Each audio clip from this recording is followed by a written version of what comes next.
Veamos cómo es la cupla del motor asincrónico trifásico. La cupla de esta máquina, de este motor, tiene esta forma, que es un poco arbitraria y además no concuerda mucho con lo que habíamos hablado. Habíamos pensado, habíamos dicho que mientras más resbala el motor, es decir, cuando el resbalamiento es 1, la cupla es máxima, realmente pasa la mayor cantidad de veces el flujo magnético por sobre la espira, haciendo que la cupla sea máxima, con lo cual uno estaría esperando una cupla de esta forma. Pero bueno, hay que acordarse que esta máquina tiene pérdidas y las pérdidas que se producen tanto en hierro como en el cobre, las de hierro son constantes, pero las del cobre son proporcionales al cuadrado de la corriente eléctrica y a las resistencias que intervienen en la máquina. Así que mientras más grande sea la corriente, cuadráticamente mucho más grande serán las pérdidas, y esa energía es donde sale del eje de la máquina, es decir, la cupla en el instante inicial, que uno espera que sea la máxima posible, no va a ser tan ideal como la presumimos, pero sí va a tener una forma de estas características. Aclarado este tema, podemos observar que la cupla arranca en un determinado momento, así que este valor será el valor de la cupla de arranque. Esto sucede en el momento inicial, cuando la velocidad del rotor es cero y o el resbalamiento es máximo, y a medida que aumenta la velocidad de la máquina, aquí tenemos la velocidad de la máquina en este eje, vamos a ver que a medida que aumenta esta velocidad, podríamos presumir que llega hasta la velocidad de sincronismo, cosa que no va a suceder nunca, ya sabemos que teóricamente no puede pasar, pero bueno, como límite pongamos la velocidad de sincronismo, es decir, cuando el resbalamiento sea cero. Bueno, lo que se observa es que la cupla va aumentando hasta un valor máximo y luego cae, empieza a caer rápidamente hasta llegar al sincronismo, en el cual claramente tiene que ser cero esa cupla. La pregunta entonces será, ¿cómo responderá esta máquina frente a una cupla resistente? ¿Qué es la cupla resistente? La cupla resistente es la cupla que yo tengo que vencer. Por ejemplo, si tengo un torno con una máquina determinada, una máquina herramienta, el esfuerzo que debo vencer, esa es la cupla resistente. Así que la pregunta es, ¿dónde va a trabajar esta máquina? Y bueno, no hay muchas alternativas. O trabaja en este punto o trabaja en este otro punto. ¿Por qué? ¿Por qué en estos dos puntos? Y porque son los lugares donde la cupla que efectivamente tiene nuestra máquina es igual que la cupla que se opone a ella. En ese momento la velocidad pasa a ser algo constante y la cupla de ambas máquinas, de la máquina impulsora y la cupla que lo trata de frenar, van a ser iguales. Ese es el momento en donde la cupla de la máquina motor asincrónico es igual al de la cupla resistente. Analicemos entonces cómo se comporta esto y pensemos que inicialmente estamos en este punto, a esta velocidad, que es el momento donde se va a igualar ambas cuplas. Vamos a numerarlo, digamos, en el número 1. Y digo, ¿cómo se comporta esto? Pensémoslo un minuto. Digo, supongamos por un instante que yo estoy haciendo un trabajo, no sé, limando en una piedra, en una moladora, afilando un destornillador, algo, y de golpe yo hago demasiado esfuerzo. Eso significa que si hago demasiado esfuerzo, la máquina se va a tratar de frenar porque la cupla resistente es más grande. Analicemos qué pasa si la máquina se frena un poco, no mucho, un poco, un diferencial. Se frena un cachito. Cuando la máquina se frena un cachito, la velocidad pasa a un nuevo valor. En este nuevo valor nos encontramos con esta sorpresa, que la cupla resistente, que es esta que está aquí, es más grande que la cupla de la máquina. Entonces la cupla que la frena pasa a ser mayor que la cupla del motor. Y entonces se frena más. Y si se frena más, va a pasar a otra velocidad, en cuyo caso la cupla empeora. Digo, la cupla de la máquina, del resistente, la que se opone al movimiento, es bastante más grande que la cupla que provoca el motor. Finalmente, la máquina se termina frenando. Bueno, es razonable. En esta máquina piensen que ni siquiera podría haber arrancado, porque la cupla resistente es mayor que la cupla de arranque. La cupla de arranque dijimos que era esta cupla que estaba inicialmente aquí. Es decir, todo este valor corresponde al valor de la cupla de arranque. Pero este es un tema que vamos a volver a repasar. Entonces digo, bueno, está bien. ¿Y qué pasaría si la velocidad aumenta un cachito? ¿Cómo es que puede aumentar? Y bueno, yo estoy, no sé, estoy en un ascensor. Paramos en el piso cuarto y se bajan 5 personas.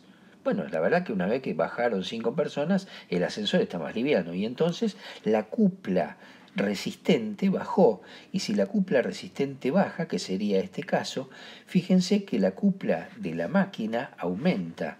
Y entonces esta cupla que aumenta hace que aumente la velocidad. Y si la velocidad aumenta, si la velocidad aumenta un poco más, me voy a encontrar con que la cupla de la máquina es bastante más grande que la resistente. Así que se va produciendo una aceleración del motor. Y de hecho, esta diferencia entre ambas cuplas es lo que conocemos como cupla de aceleración. Cupla de aceleración. Esta cupla entre ambos momentos acelera y sigue aumentando su velocidad. Y mientras la cupla, o existe una cupla de aceleración, es decir, mientras la cupla de la máquina, del motor, sea mayor que la cupla resistente, va a existir una aceleración, hasta que en algún momento se igualan. En el instante en que se igualan, bueno, claramente las dos están iguales, así que se quedan en un equilibrio y quedará funcionando a estas RPM. En este segundo instante, en este segundo punto, vamos a decir, bueno, a ver, pero analicemos como hicimos antes. ¿Qué pasaría si se frena un cachito? Vamos a limpiar un poco.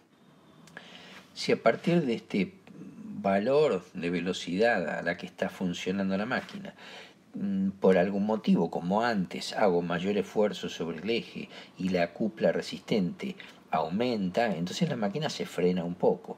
Y si la máquina se frena un poco, lo que va a suceder es que al bajar la velocidad, la cupla del motor es más grande que la cupla resistente, entonces tengo cupla de aceleración y la máquina automáticamente trata de aumentar sus RPM. Es decir, de alguna forma la máquina se va a equilibrar en una nueva condición. Si yo la freno a la máquina efectivamente se va a frenar un poco, pero no tanto, porque trata todo el tiempo de aumentar su velocidad para compensar la cupla resistente.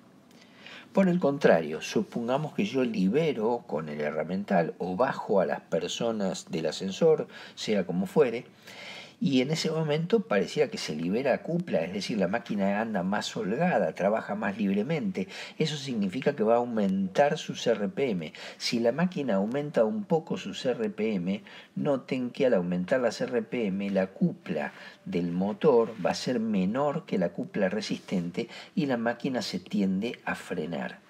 Moraleja, hemos encontrado un punto de equilibrio que consideramos equilibrio estable, es decir, este es el lugar de trabajo, este es el punto donde efectivamente la máquina trabajará. ¿Y qué pasó con este punto 1 que habíamos analizado? Nada, este se convierte en inestable porque automáticamente a la primera perturbación o se parará definitivamente o aumentará, acelerará hasta llegar al punto estable de trabajo.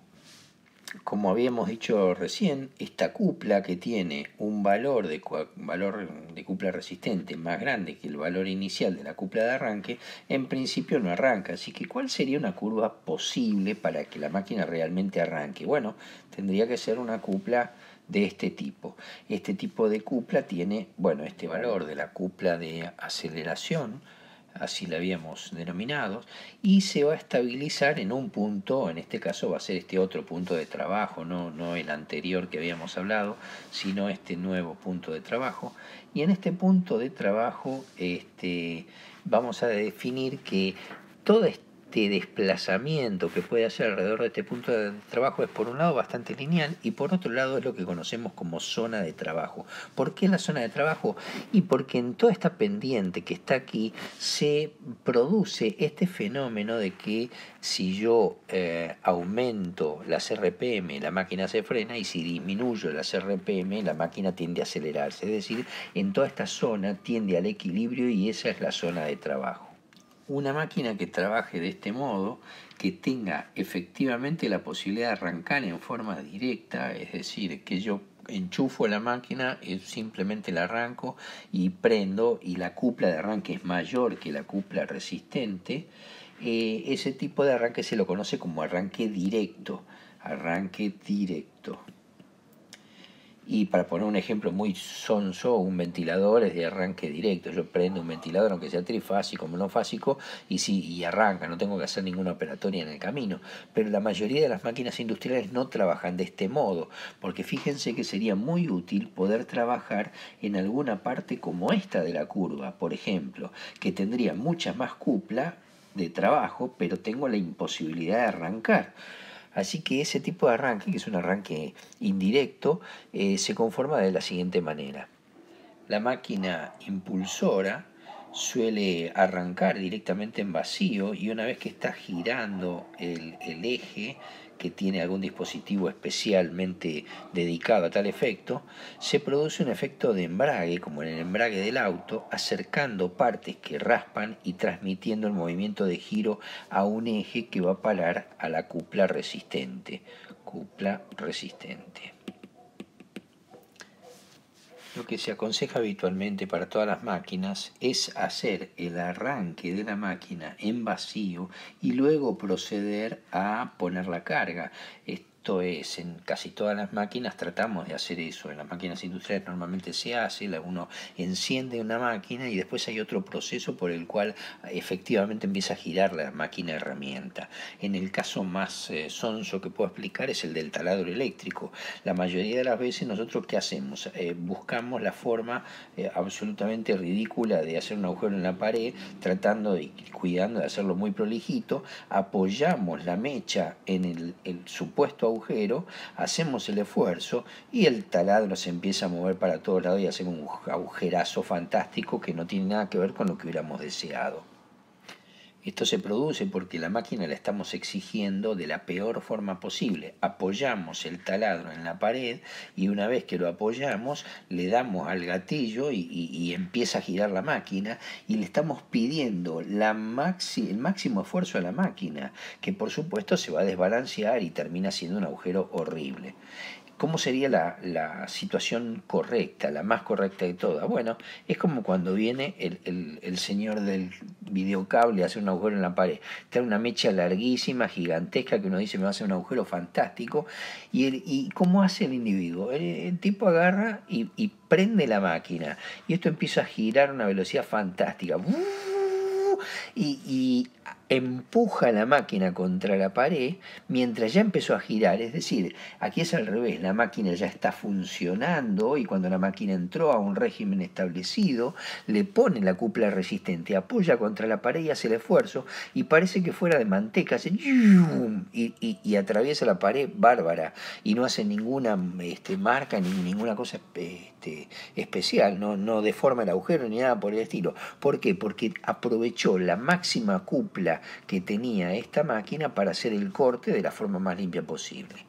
Habíamos dicho que teníamos dos tipos de máquina, una que era la máquina que tenía rotor en cortocircuito, esta era la jaula de ardilla, y la otra tenía un rotor bobinado, que era la que tenía los carboncitos y la resistencia puesta sobre el eje de la máquina. Recordarán que tenía los dos anillitos con la resistencia eléctrica y acá iba la bobina. Bueno, la de rotor bobinado es una máquina que puede tener un resbalamiento S del orden del 5 al 50%, mientras que la de rotor en cortocircuito estamos entre 1 y 15%.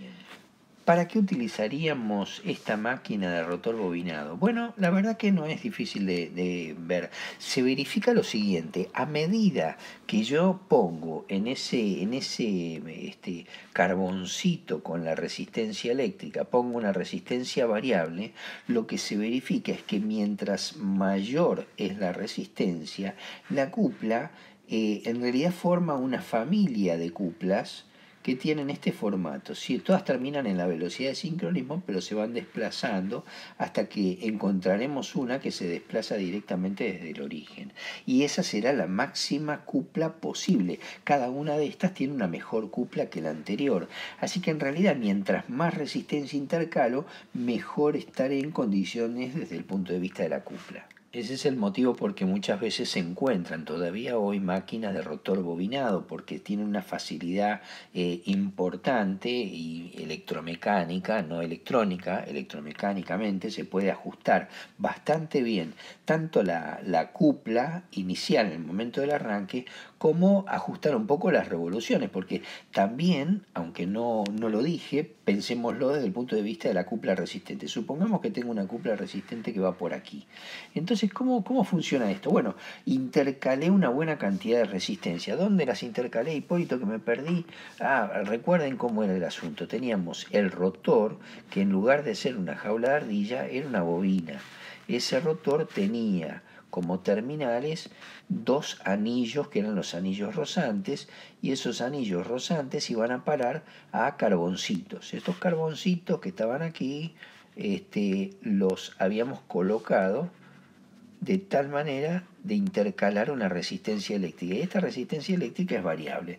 Lo que digo es, yo puedo encontrar un valor de resistencia que me permita ajustar, por ejemplo, a esta cupla y decir, ¿saben qué? Ya tengo cupla de arranque. La cupla de mi máquina es mayor que la resistente.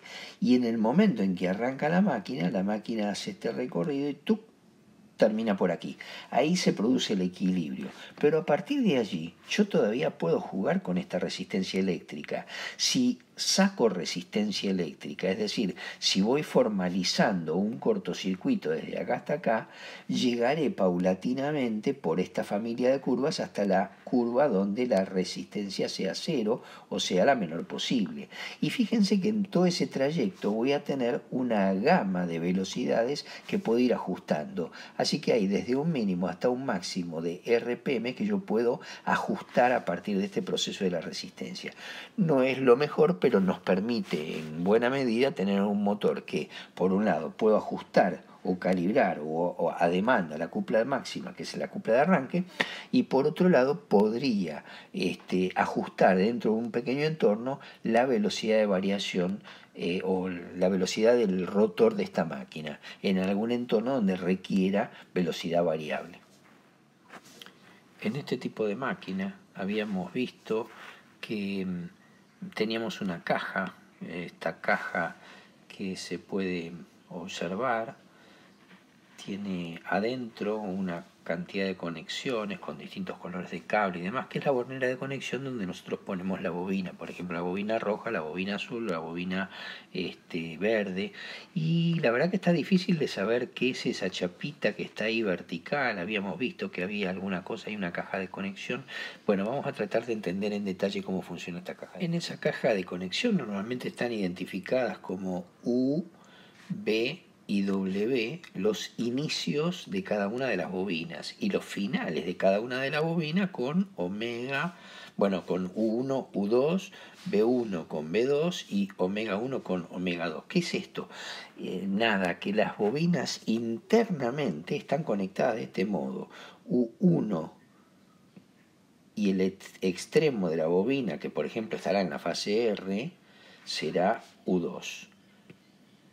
La bobina que está en la fase S conectada, bueno, será, por ejemplo, la que va entre B1 y B2. Y la que está en la fase T conectada será la que va entre omega 1 y omega 2.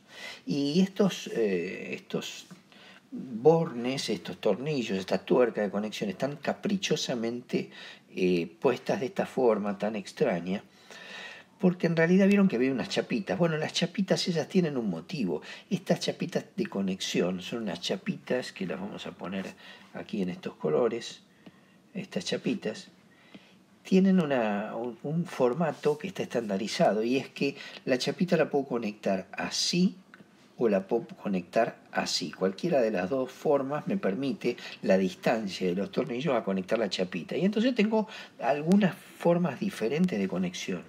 Por ejemplo, si las conecto de este modo, es decir, conectadas las chapitas puestas aquí, ahí, en ese momento, si uno revisa las conexiones, digo, ¿cómo son las conexiones? Bueno, acá viene la red R, S y T, los tres cables, pero cada chapita provoca una conexión diferente. Digo, a ver, ¿cómo sería esto? Y bueno, la chapita, a ver, veamos, la fase R, está conectada por medio de la chapita con la salida de omega. A ver, vamos por la bobina, que por ahí es más fácil. Veamos la bobina. La bobina R está conectada con un borne AR y con otro borne AS. Con un borne AR y con otro borne AS. Así que hay una chapita que hace que la conexión esta sea viable. Otra bobina, la bobina, por ejemplo, verde, está conectada entre S y T. Por ejemplo, entre fase S y fase T tengo la bobina verde. Así que entre la fase T y la fase S tengo la bobina verde. Y la bobina azul queda conectada entre la fase R y la fase T. Es decir, la bobina azul queda así. En definitiva, me quedó conectado, solo por haber puesto las chapitas en esta disposición, me quedó conectado el motor como si estuviese conectado en forma de triángulo.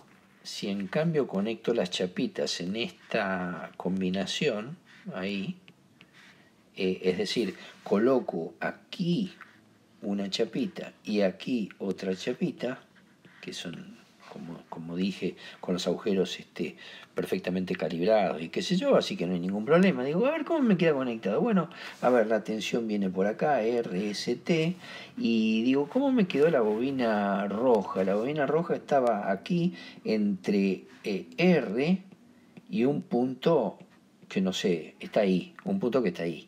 La bobina azul me quedó entre la fase S y un punto que está ahí. Y la bobina verde, bueno, ahora quiero que invertí el color de la bobina, no importa. La bobina verde me quedó entre un punto que va ahí y ahí. Pero si tomo nota, estos tres puntos de unión se formalizaron en un solo lugar. A ver, la bobina roja está de la fase R conectada a un punto central. La bobina azul también y la bobina verde también.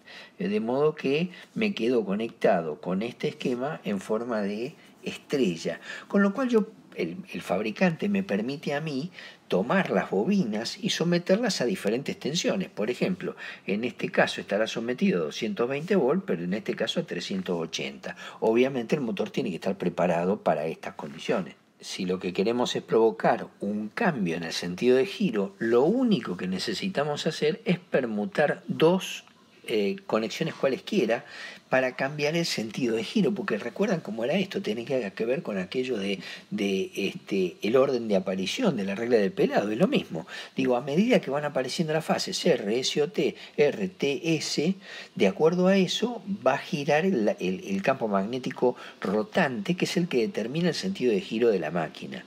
Así que si yo invierto dos fases cualesquiera, voy a invertir el sentido de giro de la máquina.